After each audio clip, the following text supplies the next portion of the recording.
Brighten your home with big savings at Menards. Combine stylish lighting with LED technology with Fight Electric smart color-changing light bulbs. They have a full range of colors, allowing you to choose the perfect one to suit your mood. Save big on all Fight Lighting smart home products. Now at Menards. Shop our lighting options today, in-store and on menards.com.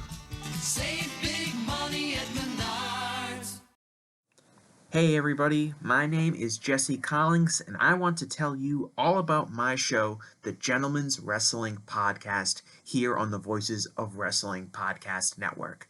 On the Gentleman's Wrestling Podcast, we do a thorough analysis on the biggest issues and trends within the pro wrestling industry. We talk a lot about pro wrestling media, we talk a lot about fan culture and wrestling's place within general pop culture, and we talk about the broader influences that are shaping the way we discuss and analyze the pro wrestling industry.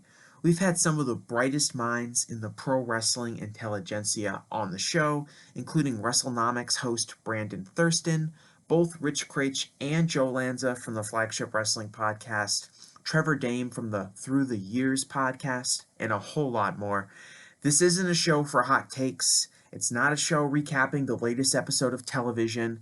This is a show focusing on the biggest topics in pro wrestling and doing a deep dive on the real stories behind the surface level analysis you might find elsewhere. The Gentleman's Wrestling Podcast is available wherever you get your podcasts, and we'd really appreciate it if you gave us a try. Thanks. Hey kids, just a reminder, if you like what we do here at Shake Them Ropes, click on that link in the description, the red circle, and click the tip jar and throw us a buck or two, because we ain't doing live reads anymore, and we ain't volunteers. If you don't like what we do here, forget I said anything. Now, shake them ropes, which you don't like what we do here, which is weird. This podcast is a member of the Voices of Wrestling Podcasting Network. Visit voicesofwrestling.com to hear the rest of our great podcasts, as well as show reviews, columns, opinions, and updates across the world of wrestling.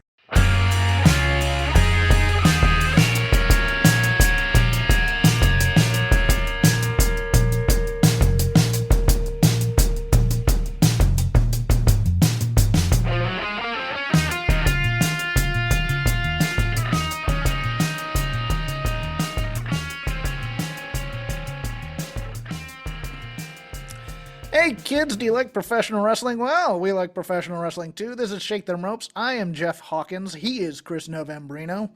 If I sound a little different or you hear some grinding in the back, I am live from Park MGM in Las Vegas, across the street from the MGM Grand, where Double or Nothing will be taking place this weekend. Big fan of Park MGM, Chris, because it's the only smokeless hotel on the strip. Wow. You know, so not everything smells like 20-year-old cigarettes, but I've already had a problem today in that I get to my room and immediately housekeeping goes, oh yeah, there needs to be an engineer, come in there and check the lights. It's like, check the lights, all the lights seem to be working, whatever, blah, blah, blah. Engineer comes in.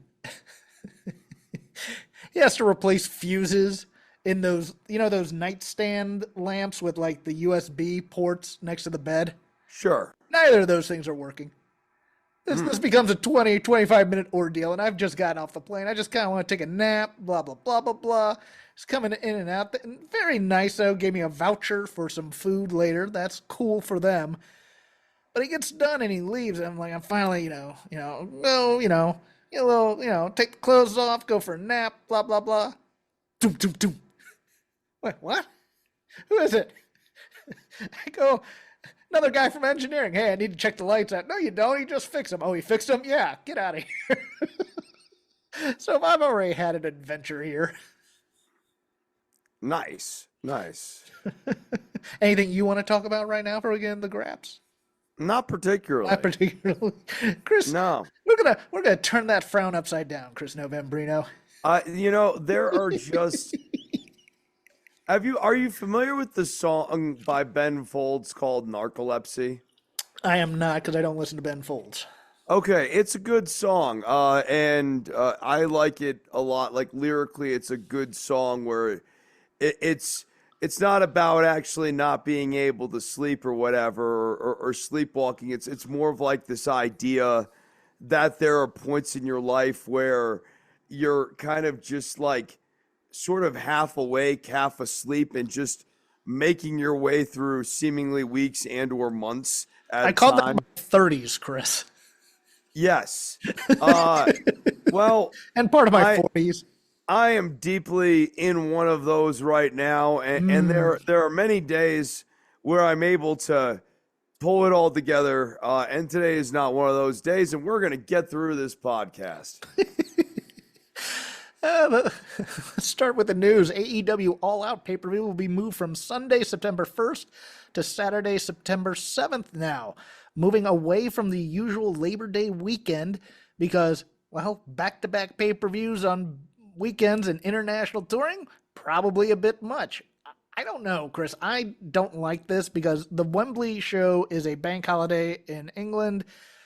Labor Day weekend's a good enough travel weekend for people if they wanted to come into Chicago and do it. My thing is they have a big enough roster where you could build two actually great pay-per-view cards and make them equally good if you had the skill to do that. How do you feel about All Out not being back-to-back with All In? I think overall it's a smart move, but I would just move All Out to a totally different month/week or whatever, as opposed to just the next week. Yeah, I don't think they need to be connected other than the fact that they've created a branding that suggests that in and out follow each other sequentially or have some sort of narrative significance. Well, So they've done that with the branding, but they've never really done that with the writing too much. And they certainly don't seem like they're on track to do that this year. So well, but I mean, you gotta like these AEW big time pay-per-views used to be travel shows. So, I mean, the Labor Day weekend when you could fly in, and now they're moving it to week one of college football on that Saturday. And also opening week of the NFL, which is Sunday. I think they're going to have worse competition and worse numbers than you normally have not being on Labor Day this year. No, I'm with you. It seems to me, especially for wrestling, August is actually an ideal month for them to try to have a big event, right? There's no football going yet. There's baseball, but baseball's kind of in the dog days of August. It's actually the crappiest part of the baseball schedule. Yeah, you have There's preseason football in August, not like real football. No, and yeah, right. That's like barely relevant unless you're like a hardcore lifer for your team or whatever. That's not necessarily a major draw on that. And you don't have basketball going at that point, and there's no major national holidays. To me, for the middle of the year, August is a great target schedule, or late July as well. Like this would be when you'd want these events happening, not necessarily right in September.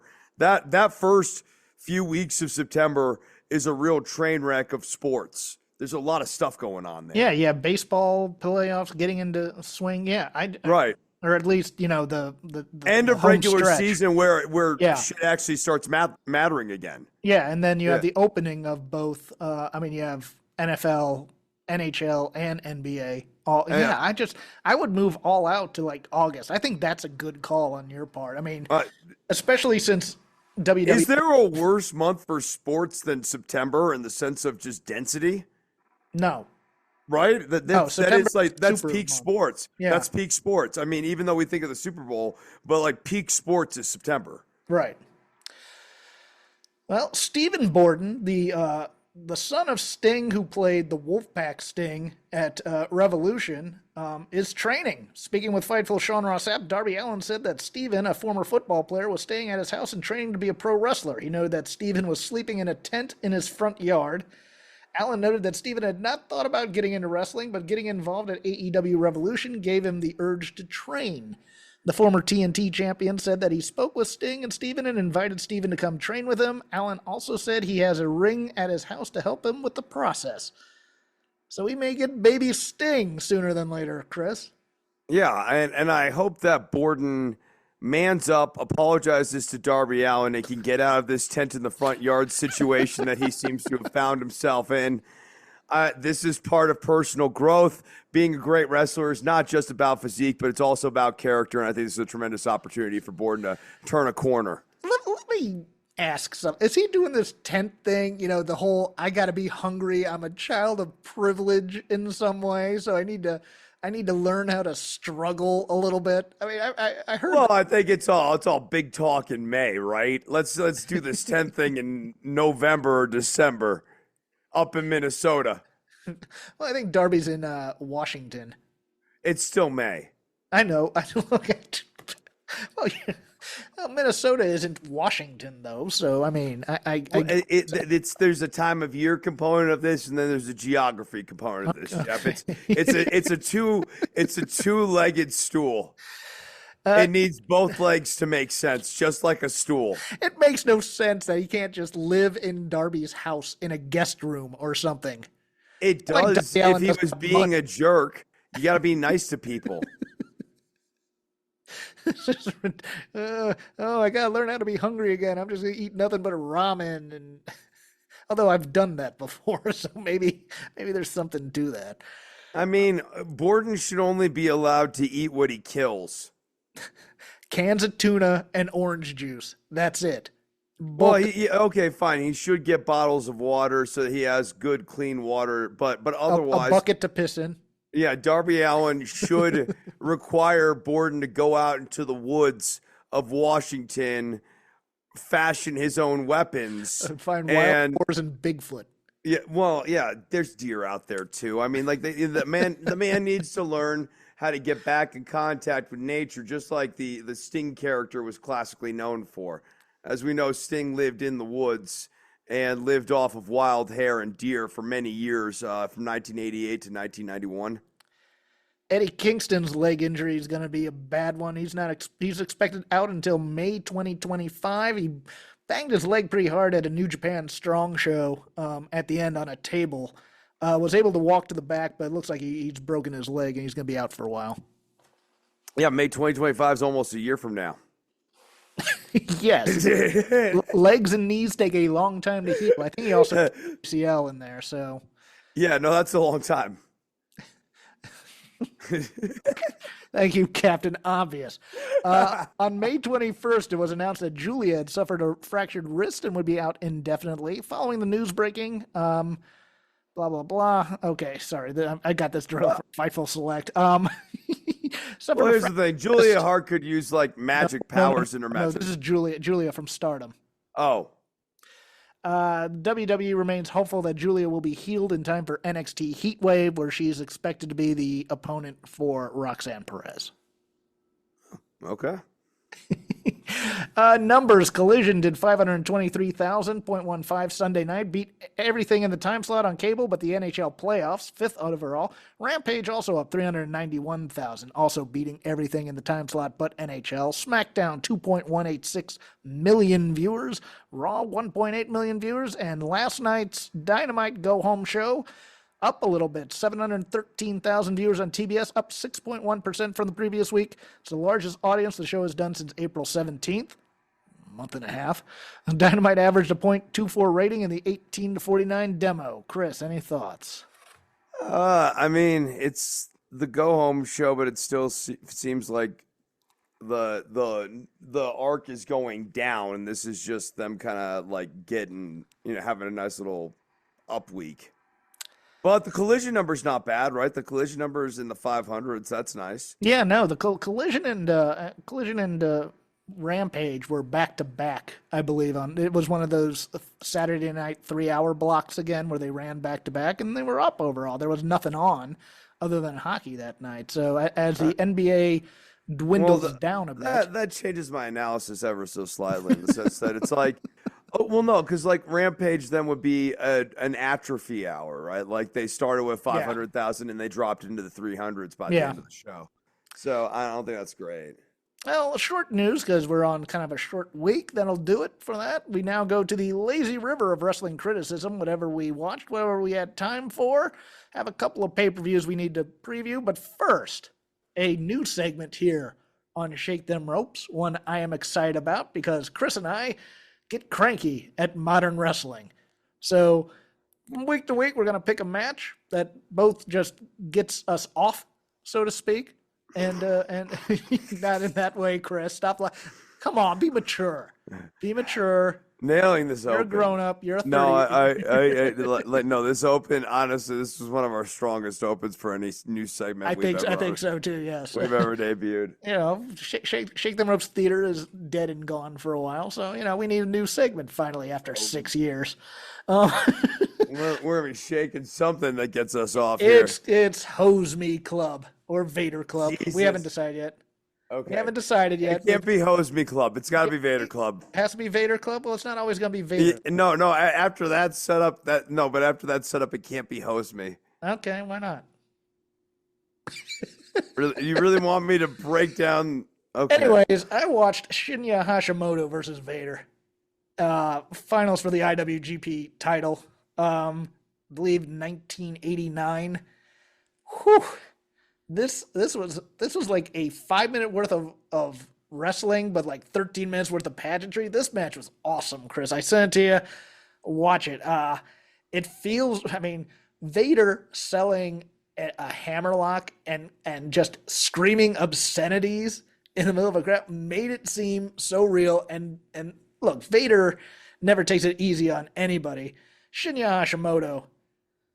I'm here for fat guy karate. I love his entire look with the headband, and this is pre-headband though. But this almost. I mean, this was a life and death struggle for 5 minutes, grappling, beating the crap out of each other. Vader had still has the steaming helmet at the time. Yep. He's doing, I mean, this is very young Leon White. It hit all my feels because all I want is guys beating the crap out of each other sometimes. Almost got it with Satnam Singh versus Bryan Danielson in a way, even though that match wasn't great this week. But there's nothing quite like watching Vader stiff a guy and the guy looks at him and stiffs him right back, and Vader's like, oh, I can't do that anymore. Highly suggest going out there and finding this. It's on Daily Motion, I know. Shinya Hashimoto versus Vader. I'm certain I've watched it. I just didn't watch it this week. No, that's fine. This one definitely rings a bell. I mean, this is Vader in terms of his popularity. He was probably never more popular globally than around this period of time. The helmet and everything, and also the high profile matches he was having in New Japan, had a real cultural saturation in Japan.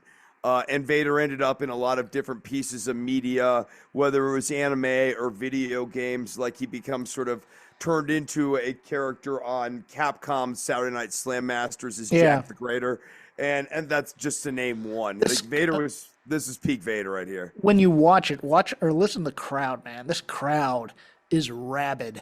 I mean, the crowds were rabid during that peak period around 2012, 13 when Nakamura and stuff were there.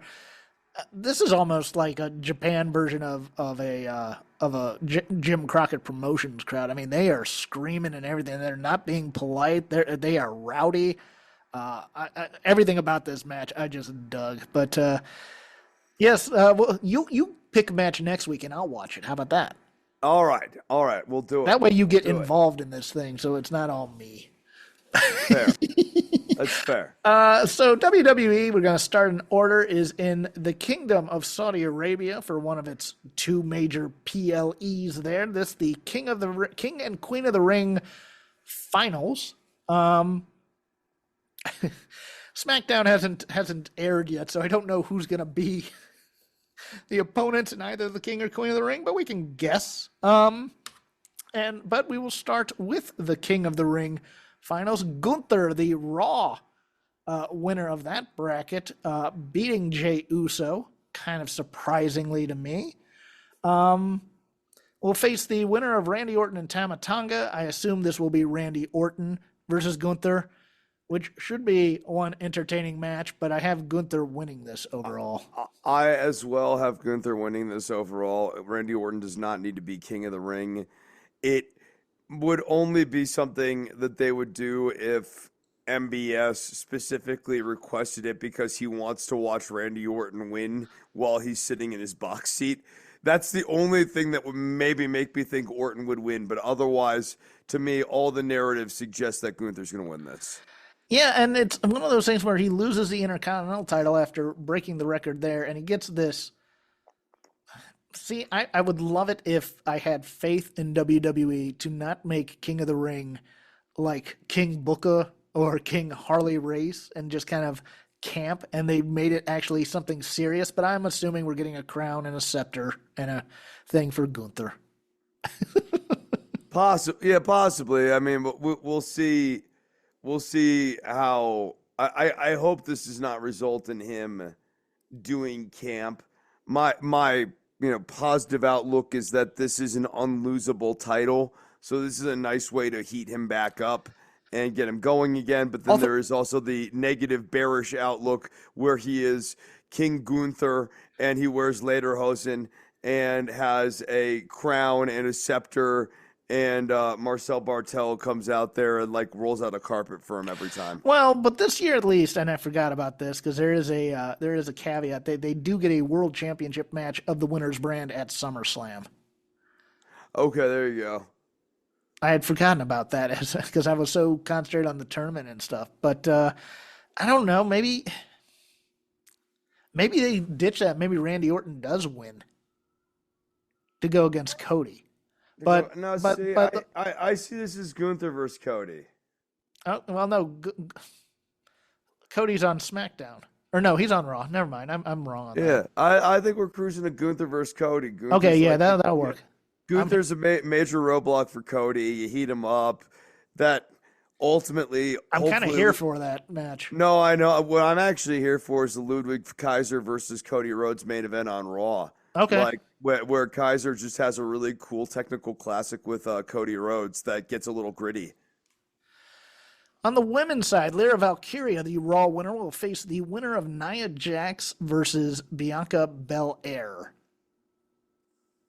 I mean, I'm thinking Nia wins this, but like I'm it's like thinking the SmackDown Nia person wins the wins it. SmackDown part. Yeah, yeah, and then Lyra wins against Nia. Really? So you're gonna have both those matches on? You're not gonna do one of each? One heel, one face. Yeah, or one SmackDown, one Raw. Because I could see either Bianca or Nia versus Bailey as a match to build. Because we're currently in the midst of this Becky Lynch versus Liv Morgan. I thing at you this know, time. you could have Nia win this, and she's the queen of the ring. You see, it's weird because if you put Lyra versus Nia, I would want Lyra to go over, which is why I was thinking maybe Randy Orton pulls it out, and you do Randy versus who's the champion on SmackDown? I don't even watch it that much. Now it would be Cody because Cody has Cody's the the unified. oh, He's like I the know. unified champion. Yeah. Yeah, so it would be so the match over on Raw would be Gunther versus um Cody. not Drew, no, Damian Priest. I mean, that would be fine too. I'm fine with that. Okay. Yeah, and Priest is basically like a semi-face, anyways. Or so God, I that's can't believe fine. I watch every week, and all of this just goes through my head once I hit record on this show. But Becky Lynch, I had this like moment where I'd forgotten that Becky Lynch won the world championship a few weeks ago. Like, well, that well, was weirdly you're about to forgettable. be reminded because she's facing Liv Morgan on this card in a singles match for the women's world title. I don't think Liv Morgan has a chance, but I think she's the more interesting pick. I'm tired of the man, to be honest with you. I want to see Liv Morgan as a heel, as a champion now, taking everything that Rhea Ripley owns, including Dominic. But I think it might be too soon for that because she's not ready to come back. Who do you have? I mean, I want Liv Morgan to win too. I think she just gets better and better each week on the mic, Yeah, and she just becomes more and more of a presence. she's making interesting choices interacting. Let's put it that way. For me, I don't know about you, but I mean, she's a lot more confident as a heel. Yeah. She's not getting eaten alive by Becky on the mic Nope. as the man, and she's actually kind of throwing off Becky a little bit, which I like. It's making Becky work a little bit. She seems older, wiser too. Yeah. Like there's just like an aura of the naive Liv Morgan is gone, and like that's part of the heel turn too. I like this character a lot. I'm ready to see this character be a champion, and I'm kind of with you. Like the man as champion has felt like a placeholder. And I actually think maybe it's a more interesting story for Rhea Ripley to come back whenever she comes back and discover that her entire empire has fallen. Yeah. And it now becomes the Rhea Ripley revenge tour. She goes to the judgment and there's Carlito. It's like, what are you doing here? Yeah, right. Like Dominic's already involved with Liv and stuff maybe Liv shows up and starts doing things to get the Judgment Day back in order, and then slowly starts moving in on Dominic. And like by the time Rhea comes in, I am positive that's coming. I am positive Liv Morgan and Dominic are going to be an on-screen couple. Yeah. Oh man, the heat that those two are going to get is going to be incredible. And what could be a show stealer? Sami Zayn versus Chad Gable with Otis versus Bronson Reed in a triple threat match for the WWE Intercontinental title.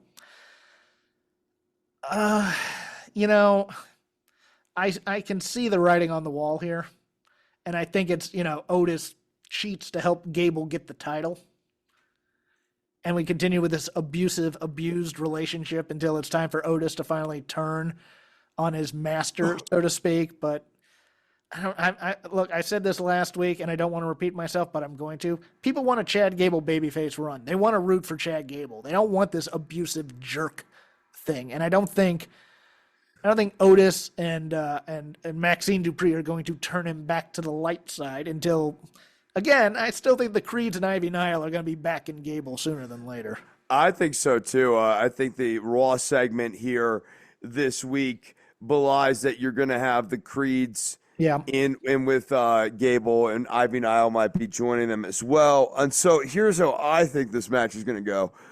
Chad Gable is going to try to get Otis to get involved, and Otis isn't going to do it. He's going to have the crisis of conscience in the match. Zayn's going to retain, and then next week on Raw, we're going to have the fallout where the Creeds come out and annihilate Tozawa and Otis and Maxine. Okay, well maybe, yeah, and then you can always port Ilya onto Zayn. That would be a banger of a feud. I could see Gable having the Intercontinental title and saying no thanks to Otis, who did all the help, and then turning on him for the big beatdown, and now here's my new gang. But I'll go with I think I'm going to change my mind and go with you that Sami Zayn retains here, especially in Saudi Arabia. Yeah, I think Sami retains. Otis and Otis goes babyface, like chooses the light, and this is the feel-good match in this sense. I just want to say that I really like Bronson Reed's character now. I loved him just coming into Sami Zayn being like, you got all this personal stuff going on with Chad Gable, and I just want to remind you, I don't give a shit about any of it. I just want your title. I'm going to hurt you. It was a great promo. I will be very interested how much of his culture he'll be able to show Sami Zayn. Because he played it up last time quite a bit. I think, I don't think we'll get a Syrian flag on Saudi Arabia soil, but I do think I think he's going to have this crowd behind him. Let's put it that way. And then to end this sneaky possible banger, Cody Rhodes versus Logan Paul for the undisputed WWE title. The build has been, your typical Logan Paul and his stooges and his, his energy drink and all that stuff build. But now it's time to go. And Logan Paul might be one of the worst human beings on planet Earth.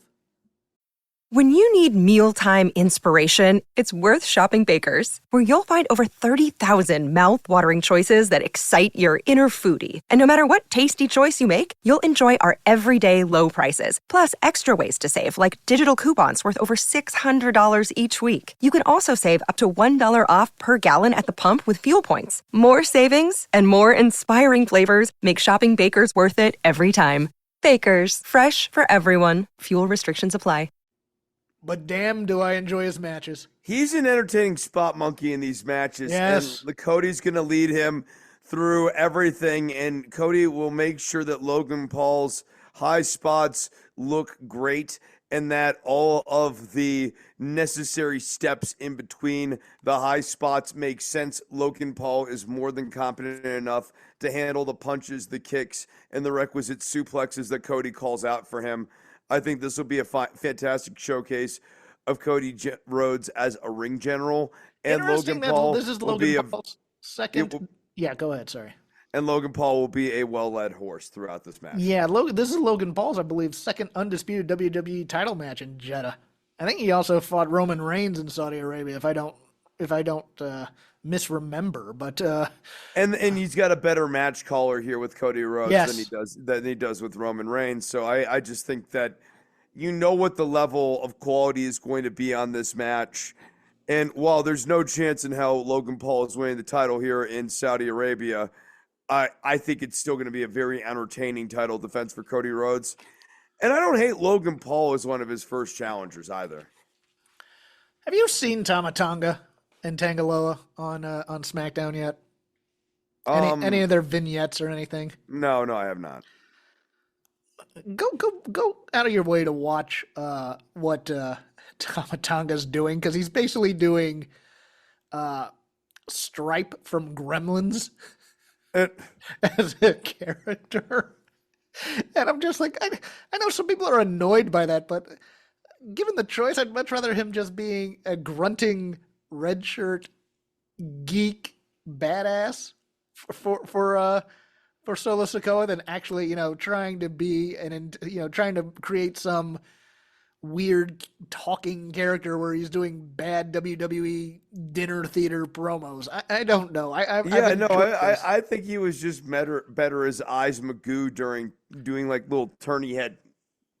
He's like little turny head thing like that. That basically works well for him. He's basically the psychotic hitman here. That's the thing he's playing here. Anything else from the main roster before we move on? Not that I could think of, other than just the general comment that I continue to find Raw to be a more coherent and cohesive and enjoyable show from start to finish than like it was a year ago. This is just an entertaining show right now. Like, Yeah. I like the backstage segments. I think most of them make sense. They add to the show. I like the woven together stuff where one thing flows into another thing. Sometimes it's a little hammy, but I think as a general vibe, it's good. I like things like the little replays that they're doing before they're going to commercials. There's just a lot of new touches that have They're been doing some added decent on. television in terms of just not just the music between the notes and doing, having it flow a lot better as opposed to guy does dive, we'll be right back type of a thing. They're actually making it flow like a 3-hour TV show. Yeah, what was the storyline this week where like they kind of launched it in like one of the first couple of segments, and like they got the match going in the second hour. Like they basically kind of launched the storyline in show that paid off in show. Stuff like that has just made Raw so much more watchable than the McMahon era, where everything really was siloed off. Segment 1 didn't connect to segment 2, which didn't connect to segment 3, which didn't connect to segment 4, unless it was like the big like authority storyline or something like that, where they needed multiple segments to tell the story they wanted to tell. Everything else was just siloed. We can go through our Dynamite notes, or if you watched Collision, I don't think you did. I didn't either. But we can go through the go home Dynamite notes as we move over to Double or Nothing live here in Las Vegas, Nevada on Sunday evening. Currently 10 matches announced. I assume that we're going to get 3 more announced for the pre-show, but since they haven't announced them yet, I can't preview them. We'll start off with Roderick Strong versus Will Ospreay, singles match for the AEW International title. I will say this, Chris. I liked the angle to start the show on Dynamite with the tag match and it breaking down. It was just the wrong place for it. I think this should have been the go-home angle for last week's Dynamite. And then you do the Darby reveal at the end of this week's Dynamite, where you run a story the entire time. Okay, who is Bryan Danielson going to be able to get as a fourth man type thing? I understand they were in Washington. I understand giving Darby the hometown pop.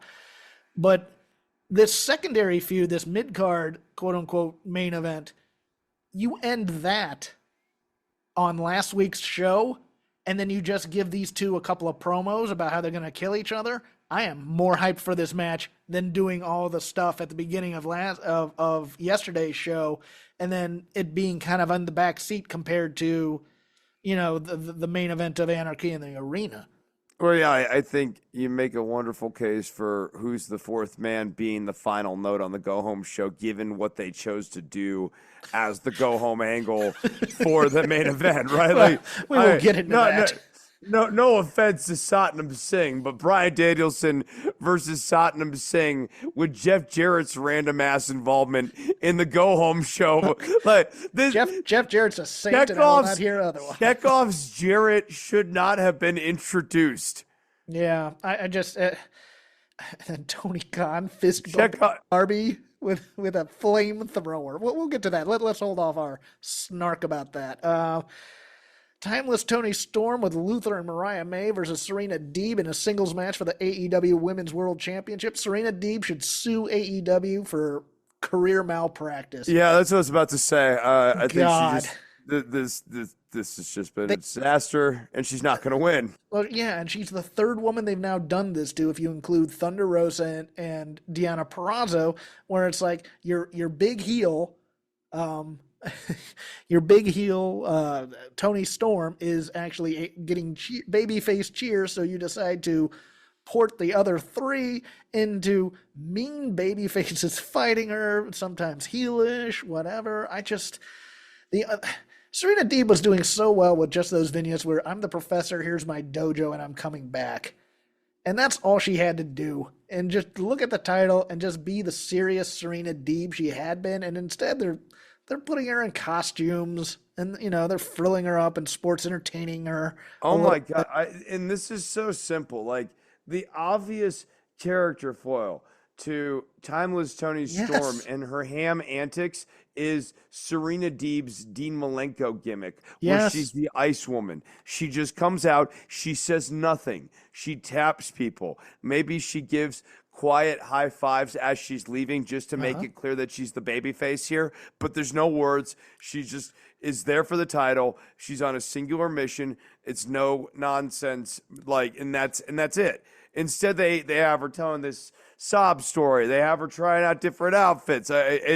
Honestly, the weird thing is Tony Storm, who is a poser, feels like less of a poser than Serena Deeb, because Serena Deeb's obviously tryharding more than Tony Storm is. And I'm talking about a person who lives in black and white, or forces us to live in black and white with her when she's on camera. Like, Serena Deeb's the bigger tryhard. It's crazy.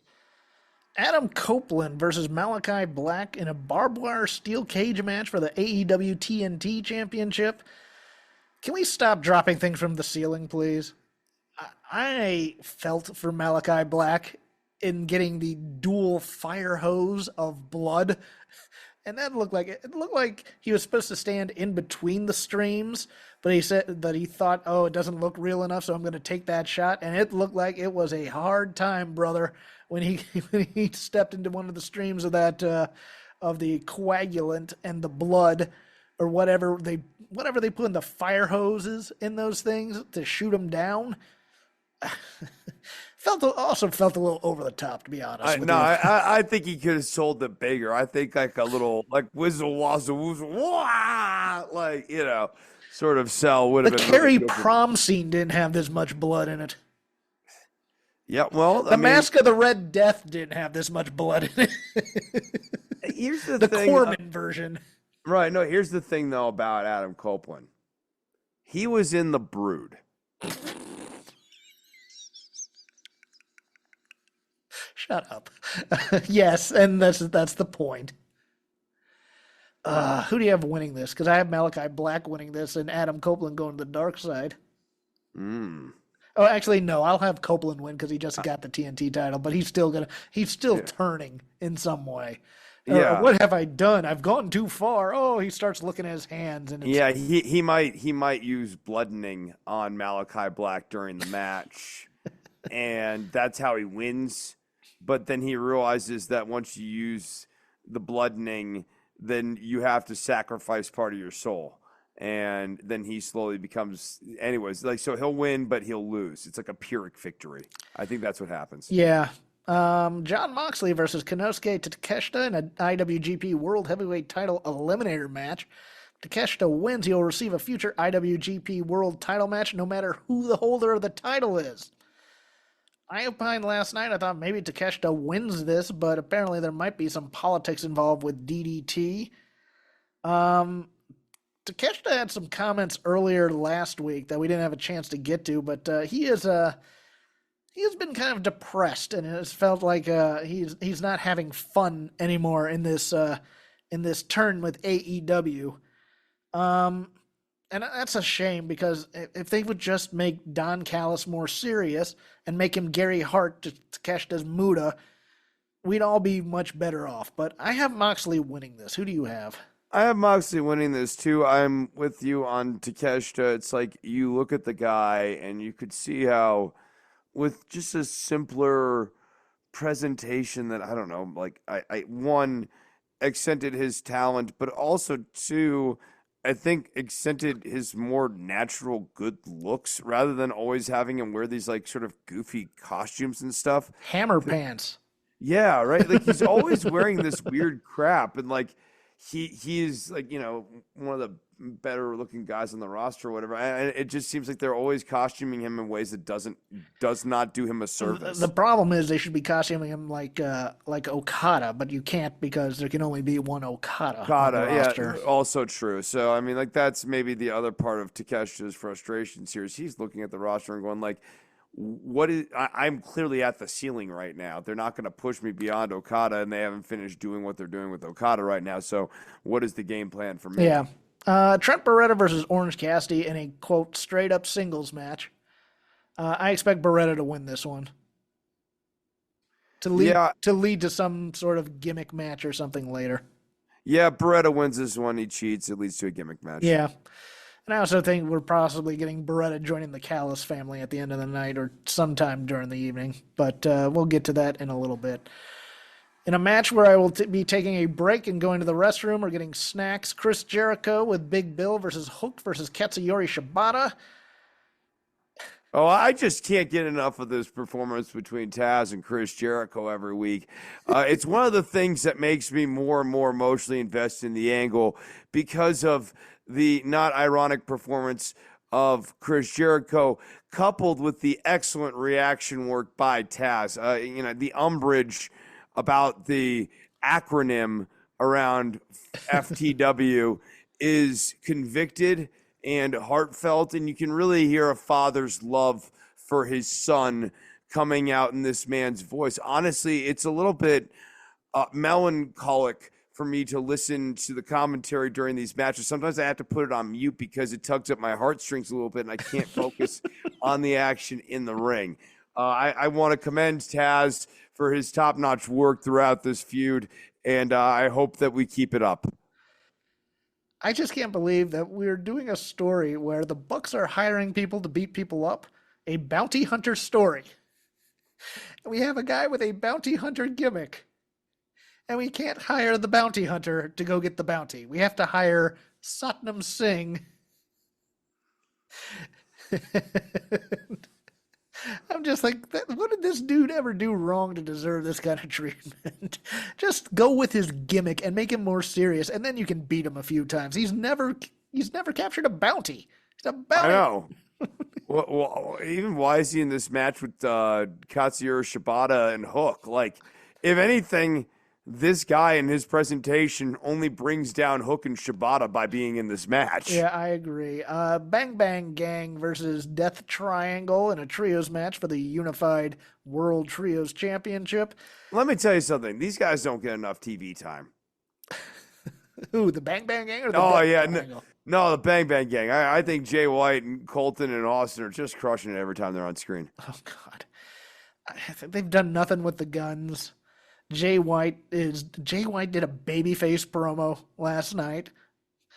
Guns up, everybody! Who's my gold members? It's like, and then you have Ray and Penta are gonna do a Ray and Penta match, and hang on for dear life, and then one of them's losing. That's what I have. I think. Yeah, no, I think Death Triangle loses titles. I don't think. I mean, maybe. But why would Death Triangle? I mean, they've already had the trios titles before. No, that's what I mean. They're going to lose. I think. Yeah. I think the Bang Bang Gang retain.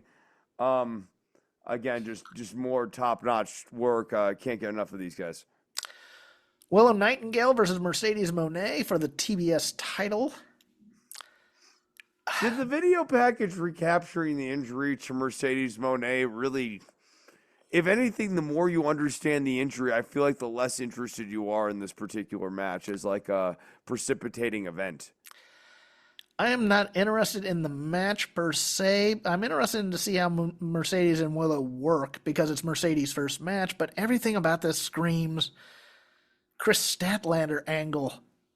And that makes me not want to watch the match and just get to the point of the match, which is the Statlander angle where she turns on Willow and maybe her and Trent go with Callis and then Stokely goes with Mercedes.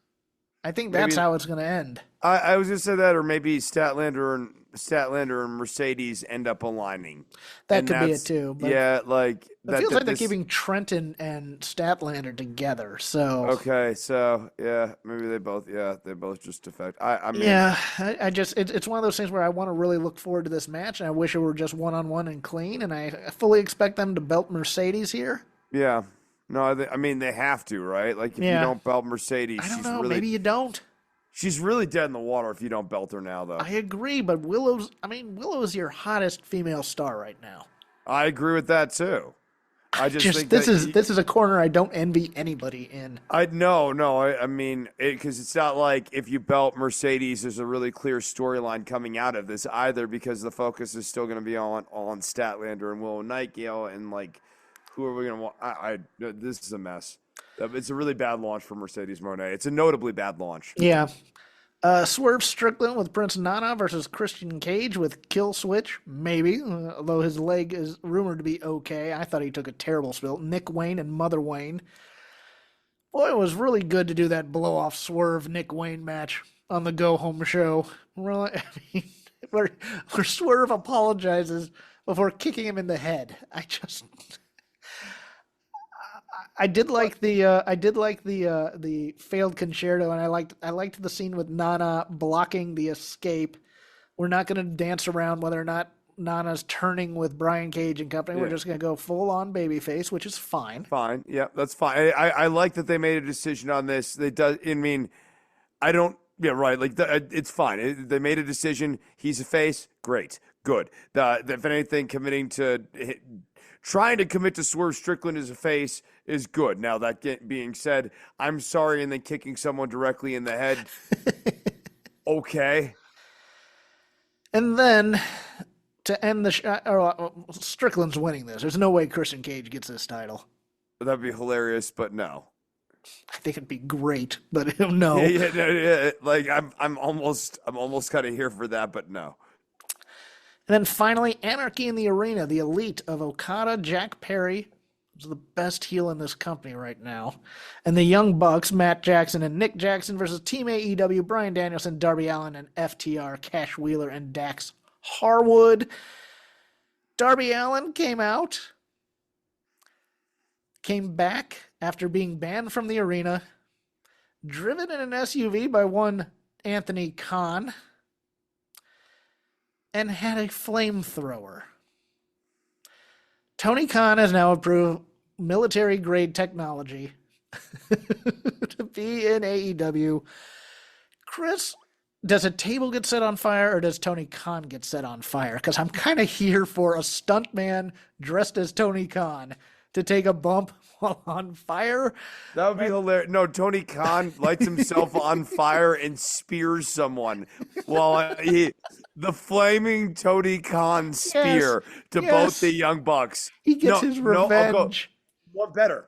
He loads himself into a cannon, lights himself on fire, and shoots it. Yeah, they actually flamethrow a ring, like a ring in the sky. Khan shoots himself through that, right? And he incinerates and then spears the Bucks, rolls out of the ring. Darby Allin comes in for the cover with a fire retardant blanket, of course. 1, 2, 3. And says that's cinema. And then we go to No.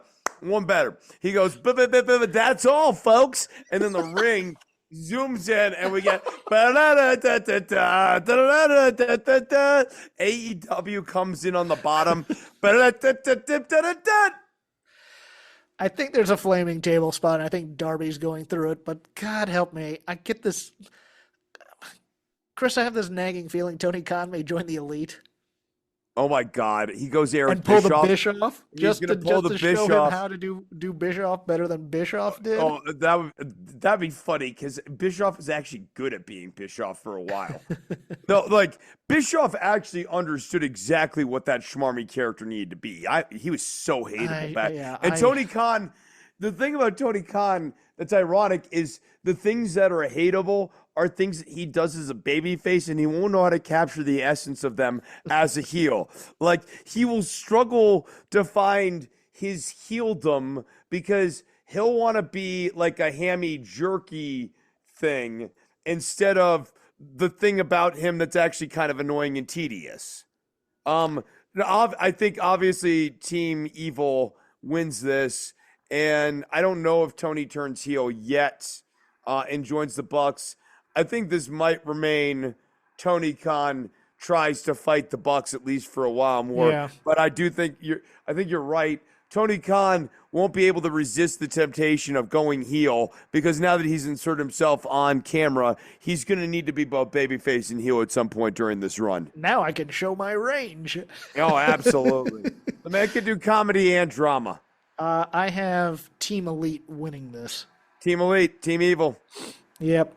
And then it gets resolved in a blood and guts match eventually. Somehow. Yeah, this is the Empire Strikes Back. They're gonna win. And that'll do it for AEW unless you have something else in Dynamite you wanted to go over that was pressing at you. No, I mean everything that was relevant. I mean, they're doing 13 matches on this card. How could they not be encapsulated in Dynamite in some way? Well, only 10 so far, so we're good. Harley Quinn didn't have a match on this. Harley Cameron did it. Well, she had a match on Wednesday, and it's been 3 weeks of Harley Cameron, which is there you go. We have 30 women on this roster, and we can't. But she had a match on this show, which is crazy. I actually enjoyed Satnam Singh versus Bryan Danielson. I wouldn't say it was a great match, but I enjoyed it. No, so it's not that it was a bad. Like, I actually like Satnam Singh, and it was just fun to see something different, but. As a go-home segment for this was absolutely idiotic. And, like, it was, as I said, Chekhov's Jeff Jarrett. He was not introduced at any point. Earlier in this, he's never been, he's just never really been teased as being relevant to this in any meaningful way. And you have Brian Keith there as the bounty hunter. I thought this whole thing was a bit silly. I only have one NXT note. Because a lot of it was so ridiculous to me. Lola Vice turned on Shayna Baszler so she could shake her ass. Okay. And that's going to set up a NXT Underground match. A mixed martial arts match. She head kicked Shayna after Shayna forgave her and then just clapped her cheeks. Over the body. I don't understand. Look, it didn't make sense, Jeff, but I like where we got. Anything else? Because I have nothing. No, I mean, honestly, it's like the Lola Vice thing was goofy. Dante Chen being reintroduced to defeat Lexus King was a choice. I don't mind. With Mr. Stone? I don't mind Mr. Stone's babyface character and even having him have little storylines that are mostly driven backstage as just like kind of a change of pace sort of television storyline thing. I have no problem with that. I just think Dante Chen's a boring guy to do this with. I agree. Yeah. So, and then Gallus and the Gallus boys, you're right. It only took 1 week for them to be boring again. It does not matter that Joe Coffey has a new extremely twisty curly Q mustache that he is sporting. I'm actually still bored. It's what we call character work. Let's end it there. Enjoy the wrestling this weekend. Enjoy your long weekend. And remember the Fallen. It's Memorial Day. You can follow me on X, no longer Twitter, at CrapGame13. You can follow Chris on only Instagram at DOCTOR_NOV. This is Shake Them Ropes. You can just follow the show at Shake Them Ropes on X. I only do that when I upload an episode, but we are part of the Voices of Wrestling podcasting family. Don't forget to hit the tip jar there on old Red Circle if you can.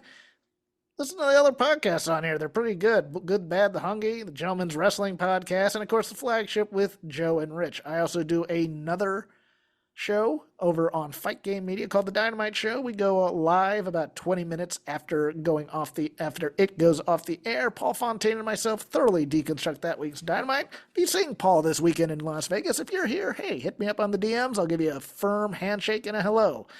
Chris does other things like bother his neighbors. He's going to tell you about it now. I do not, because I don't ever play electric instruments anymore. But I still teach music lessons. So if you're interested in learning guitar, music theory, bass, drums, I use my hands to teach at this point. Feel free to hit me up on Instagram at DOCTOR_NOV. You can see some photographs from the mountain. I got some lovely photographs from sunset last week. They're up there. The mountain is very lovely right now, so I'll probably have some more photographs during the summer here. And outside of that, keep reaching for the stars, people. This is the story of the one. As head of maintenance at a concert hall, he knows the show must always go on. That's why he works behind the scenes, ensuring every light is working, the HVAC is humming, and his facility shines. With Grainger's supplies and solutions for every challenge he faces, plus 24/7 customer support, his venue never misses a beat. Call quickgrainger.com or just stop by. Grainger, for the ones who get it done.